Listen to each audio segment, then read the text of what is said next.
Hey there everyone, Mazrock here, and today I want to do something a little bit different, a little bit special. This is going to be a multi-purpose video, and we're going to be talking about tank damage intakes, what the profiles are of how they take damage, for several different reasons. If you are a person who is just getting into tanking now, and you're trying to figure out which tank is for you, this would be a good video to learn kind of how different tanks deal with damage, how they take damage, how they heal themselves back up or don't heal themselves back up, and what that profile is, but also healers as well. As if you're kind of wondering, hey, why am I trying to heal a Blood Death Knight and this is monstrously insane? Or, you know, if you're looking at Brewmaster and you're like, how does this work? This is the video that I'm kind of hoping that gets this all along. I'm going to be going over each tank, so there are timestamps down below. Before we do get into it though, please do like, comment, subscribe, all of that fun jazz. Help out the algorithm, especially after that weird crash that we had on YouTube. Algorithms have been really, really wonky. There is a Patreon link down below. I cannot do this without my patrons. Thank you so much, every single one of you. There's also a Discord link and a Twitch link down below if you wish to watch me stream or join a wonderful community filled with really fun people. So we're going to start off with Protection Warrior. This is kind of the most basic one, where Protection Warriors are specialists in let's just not take damage, but they also have very few ways to heal themselves back up. Their active mitigation is Shield Block, which is a full uptime priority button buff that basically blocks all physical damage pretty much, and it is actually crazy how many things that Shield Block actually does apply to in game, especially like when I play my warrior versus I play another tank. I'm like, oh wow, that ability actually hurts on this tank, but not on warrior. A couple of defensives that you're going to want to track as a healer for Protection Warrior is Shield Wall, Demo Shout, Spell Reflect-ish. Yeah, it's something that you're going to want to go because it is a 20% magical DR, but it also can reflect some big tank busters, but also Impending Victory. Now, warriors are really, really good at not taking damage, but when they do take damage, they have very few ways to heal themselves back up, and Impending Victory is one of the big only ways to do that. There's also Bitter Immunity, but it's not taken very often for a little 20% health pod on a 3-minute cooldown. Impending Victory is on a 25-second cooldown and does get reset if you get the killing blow on a mob. And basically what that is, it's a 25-second health stone. So if you see a warrior drop down to 70%, not quite the time to have to worry about healing them yet, because with one button they can get themselves back up to 100 with Impending Victory. So when you start seeing a warrior around 40-50%, that's when they're really in trouble. You know, 70%, you could give them some heals if they don't have Impending Victory up, or especially if you don't see any of those big cooldowns up. But that is basically Protection Warrior in a nutshell. Really, really good at not taking damage when they're proactive with their cooldown. So Shield Wall, 40% DR, absolutely huge on less than a minute if you're talented into certain things. With Anger Management and Impenetrable Wall, you can really scale that cooldown really, really low and just be an absolute monster at not taking damage. Quick little re-edit here. Sometimes when I do these on a deadline, like I have to go pick up my kid at the bus stop, I speed through things and I do forget things. As I went through the video, I realized I didn't talk about Ignore Pain for warriors. Ignore Pain is a very big ability that you're going to want to be using Rage on. Costs 35 Rage, and you can get 2 stacks of this, and the amount that will actually absorb, it is 50% of incoming damage, but depending on Violent Outburst and so, you know, little things like that, the amount can fluctuate, but you really want to make sure that you're keeping up 2 stacks of Ignore Pain to just focus on that I don't take damage kind of playstyle. Back to the regular video. Blood Death Knight. We're actually going to flip from one to the other. Where Protection Warrior specializes in not taking damage, Blood Death Knight specializes in taking damage and healing it back up. Their active mitigation is not getting globaled, not going from 100 to 0, and healing themselves back up the moment they take the damage, which is why you will see Death Knight so incredibly high on the healing per second meters, the HPS meters. And healers, don't worry about this. This is completely normal, okay? I have definitely seen my fair share of healers that when I play my Blood Death Knight, And pugs, they just spam heal me. And it's like, no, I'm fine. Most of what you're doing is just going to overhealing and you're not paying attention to the party. Most of the time, you do not need to worry about a Blood Death Knight's own survivability. They're fine. What you want to track as a healer, actually, is their runic power. A Blood Death Knight is in more trouble at the start of a pull with 0 runic power pooled up or generated at all and a full health bar than they are at 30% health with a full runic power bar. With a full runic power bar, they can instantly get themselves back up to 100 and you don't have to worry about them. So tracking that runic power is really, really important because that's how they death strike, and death strike is what heals them. So as a tank, if you're playing Blood Death Knight, you need to be comfortable with your health basically being an insane yo-yo. In plus 15s right now, I am pulling 100 to 120k HPS per pull right now, and that is very common, and at no point in that do I really feel like I'm in trouble. So that is something very important to know. Defensive cooldowns healers are going to want to track as well is Vamp Blood. Vamp Blood increases all healing received from Death Strike and external sources during that period of time. So if your Death Knight pop Vamp Blood and is low on runic power, that is a perfect time to throw some heals on them, and they'll be extra effective. IBF, Icebound Fortitude, which is an anti-stun but also a 30% DR. There's also Lichborn, which we now talent into to have a small 15% DR on a 2-minute cooldown for many reasons. And of course, Anti-Magic Shell, basically Anti-Mechanic Shell, which is a nice big magic absorb. And I don't want to do this mechanic button. But for Blood Death Knights, you are really going to want to watch your runic power and be comfortable with your health going back and forth from 100 to 20 to back to 100 to 30, back to 90 to 40 to 100 to 20. It can literally all happen in the span of 4 seconds. And that is basically how Blood Death Knights tank. So if you're planning on playing a Blood Death Knight, do be aware that is your active mitigation. All right. Guardian Druid. So with Guardian Druid, they're basically big meat shields, and this is kind of a pro and con to how the tank is currently working right now. Iron Fur is their active mitigation, which applies per stack X amount of armor. And you want to try and always keep at least 1 stack of Iron Fur up. There's pretty much nothing else to rage dump for bears, so trying to keep multiple stacks of Iron Fur up is really, really good. And if you can, in bursty moments, kind of plan your rage to have 5 or 6 stacks, you'll notice that you're in a lot better position. Your defensives are Bark Scan, which is a basic damage DR on a 42 to a 1-minute cooldown, depending on how you have it talented. And the number of that damage reduction as well is based on another talent as well, so that is something you're going to have to watch out for.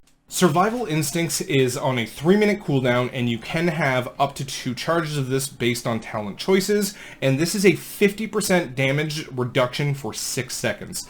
So it's basically your kind of big oh crap button, but bears do have very good ways of healing themselves back up with Frenzied Regeneration. Now this is a multi cooldown. It can have different cooldowns based on what talents you do take here, because there are a couple of them that can reduce the cooldown of them and the effectiveness of them. So I'm not going to get into very specifics for Frenzied Regen, but basically it is a 30 to X amount of health percent brought back to you over a dot that can last that's up to 3 seconds long, and you get 2 charges of this based on talent points and things like that. And this is a very good button for a rage use that can really help you as a tank plan hits and be like, okay, right when I take this, I'm hitting Frenzied Regen, and you can just get the health right back up. It is a good cooldown to use, as well as you do have Incarnation. Now this is the most popular talent on that capstone row, because the other one is Convoke the Spirits, which is not as good as Incarn. I have tested it. I've done Convoke Bear in Dragonflight, and as fun as it is, Incarn has just been all around better, which bumps up your maximum health by 30%, makes Frenzied Regen with the right talent points a 0-second cooldown, so you can just spam yourself with heals. and allows you to just give you increased tankiness. But we also have Rage of the Sleeper. Rage of the Sleeper is a 1-minute cooldown that provides you with leech and a damage reduction, as well as a reflect effect and some other little things as well to kind of boost you along. So those are the things that you're going to want to track as a healer. But Bear, you can basically look at it as a gigantic meat shield. You just have a ton of health. You're capable of taking a lot of hits, but you do require some healing externally or internally as well with frenzied regen and and things like that. But you do have a load of good buttons to press along the way. How good Bear is not the topic of discussion here in this video. I know a lot of people are probably going to shit on Bear down below, but it kind of is what it is. But that is kind of how Bear works. They're basically a little bit like Warriors and Blood DKs combined a little bit, where they basically can take hits but heal themselves back up. It's just not as quick, it's not as effective as Blood, so there is definitely some playthrough there, but I digress. That's what it is. Vengeance Demon Hunter. Now this one is probably one of the trickiest to heal, because it's based on how many soul fragments they've broken off, and that they can get a nice big spirit bomb, and that spirit bomb is also affected by how many frailty stacks are on the target, because you can now overlap them for better and quicker effects. Vengeance Demon Hunters are pretty good at remaining sturdy, but also healing themselves back up. So they do have quite a bit of dips, but with proper spirit bomb usage and soul fragment breaking, they can really heal themselves up, but they do rely on parry. Demon Spikes provides a 15% baseline parry, and in dungeons, critical strike rating has become a very good stat for them, because it does increase that parry rating to a better degree, right? And that way they can remain really tanky, but they can also do a lot of absorb shields.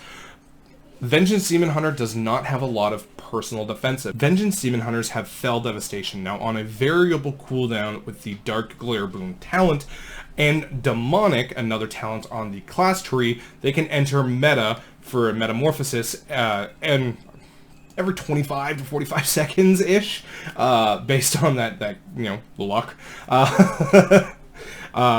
For 6 seconds, which does give them a lot more leech than they have, a lot more armor, and it allows them to be a lot tankier. They also have Metamorphosis on a rather long cooldown as well. This is the big one that you're going to want to track, but you're also going to want to track whether Vengeance Demon Hunter has their Cheat Death talented, because it does put them in Metamorphosis when they do proc their Cheat Death, and whether or not it's up, because in some cases, as a Vengeance Demon Hunter, when I am playing it, there are certain packs where I'm like, I'm proccing my Cheat Death here because I need meta, so don't heal me, let me die.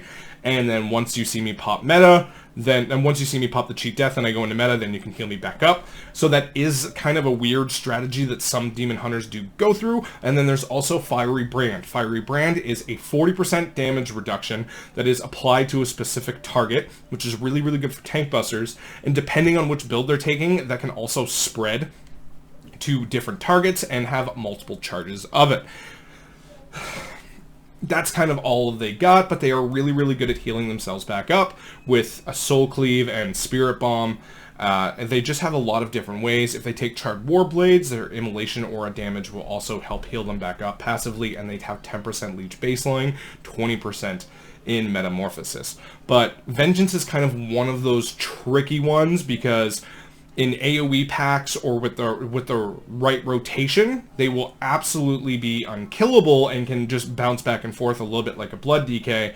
But there are also times where the rotation could have been a little bit slowed or skewed, and they could seriously be in trouble and need your help. So that is something you're going to have to get used to if you're healing a Blood DK more consistently, or you're playing a Blood DK more consistently, is maybe calling for an external hero there, or learning how to kite, because that is a thing that, you can just hop away, kite, get your health back up, get your spikes back up, get everything going, and then you're perfectly fine. Demon Spikes being your active mitigation at adding 15% parry and some extra armor.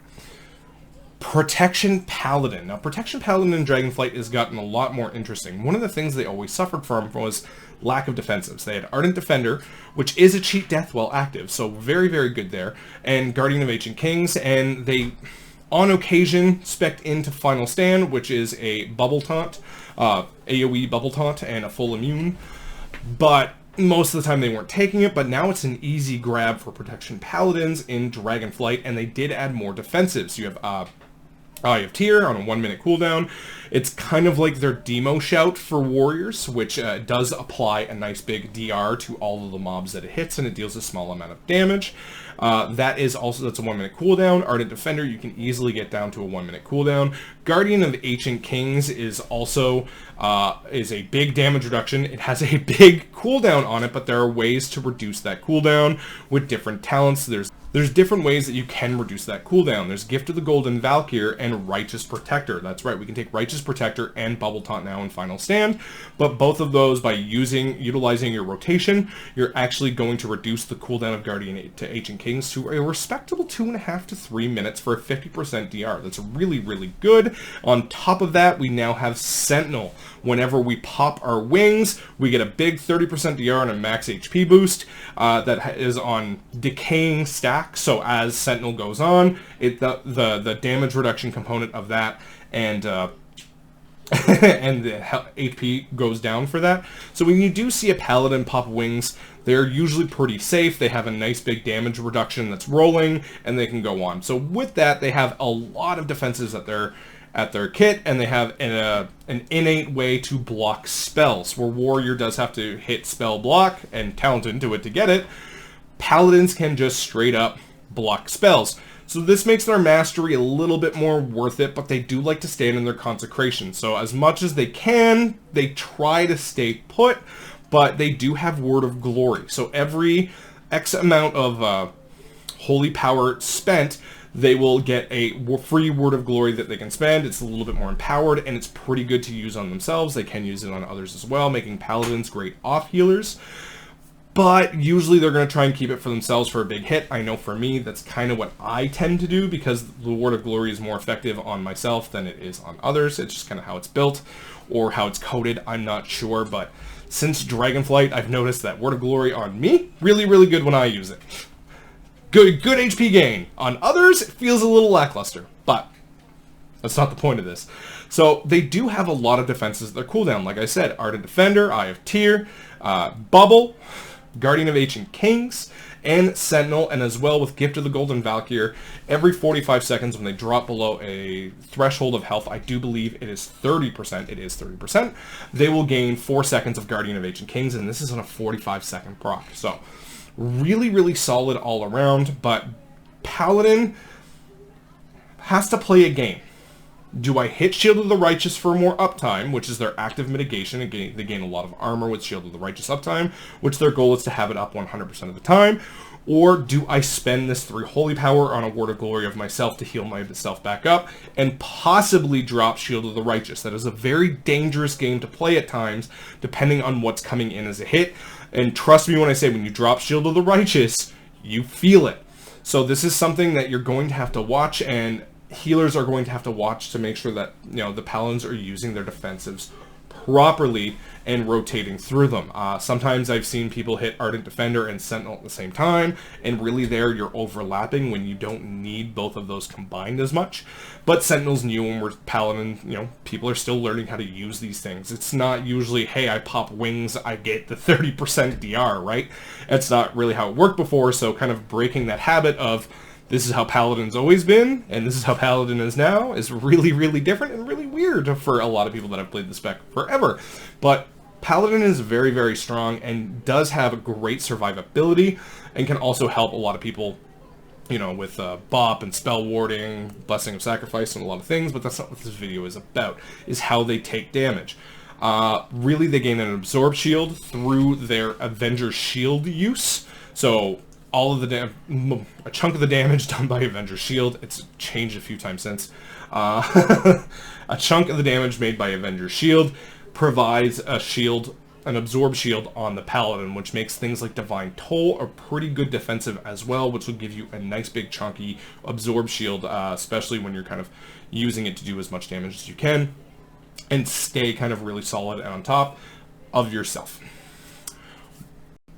Brewmasters. Now, Brewmasters are a little bit unique with what their active mitigation is because it is completely passive, and that's called stagger.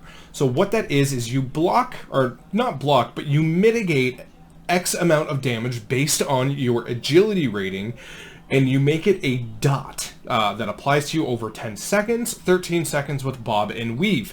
And this also works at 45% efficacy? It's 45% effectiveness versus magical damage versus physical damage. So with that, you constantly have this dot that you have to manage, and as a healer, you should be aware of this dot. So there is a couple of levels of stagger. There's green, yellow, and red. Red obviously being the highest form of dot that you can.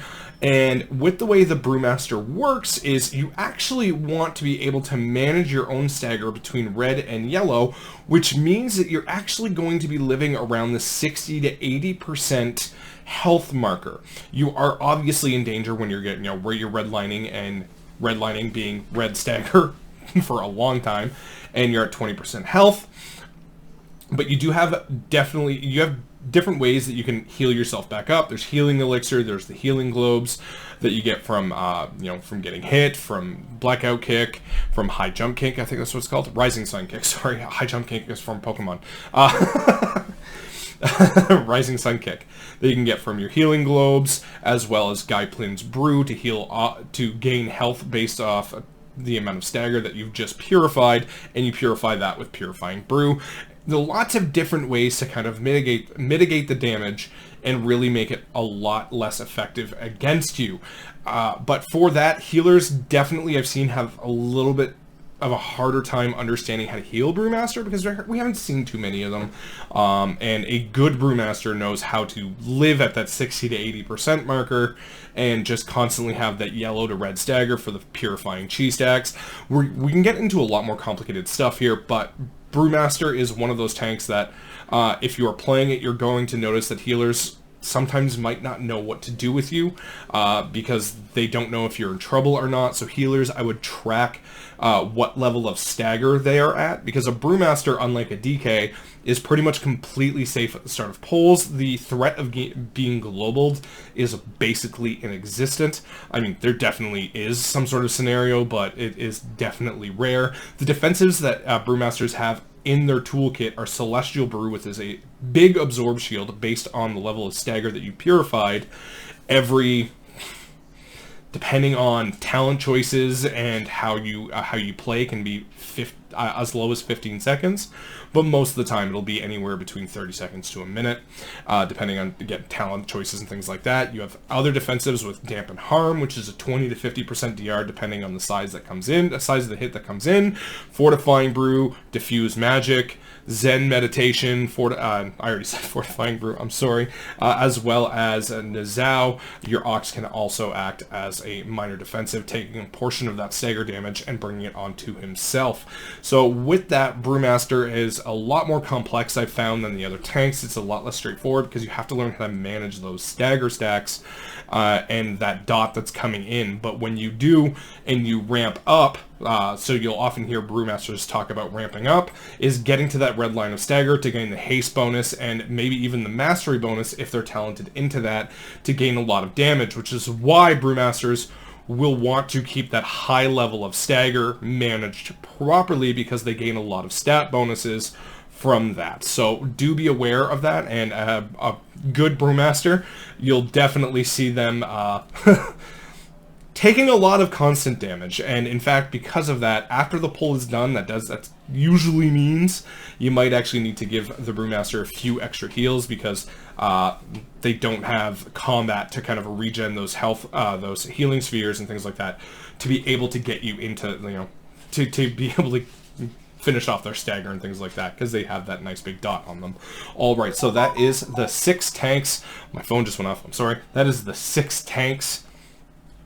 All their damage profiles. I hope this information was useful to you. I hope, as a healer, I hope this helped you understand the tank damage profile. That is the 6 tanks. I hope, as a healer, this helped you understand how tanks take their damage and how they self-mitigate, self-sustain, and kind of stay alive. As a person who might be choosing what tank spec that you might want to play next, I hope this helped you understand what you're in for, what to look out for, and how to know when you're in trouble, and how to kind of really work around your defensives and things like that, and kind of understand things a little bit better, because a Brewmaster doesn't play like a warrior, doesn't play like a Blood Death Knight, doesn't play like a bear. It's quite wild all around. So with that, I'm going to leave you guys go. Thank you again to my patrons for making videos like this happen. Have yourselves a good one, and happy tanking. Bye.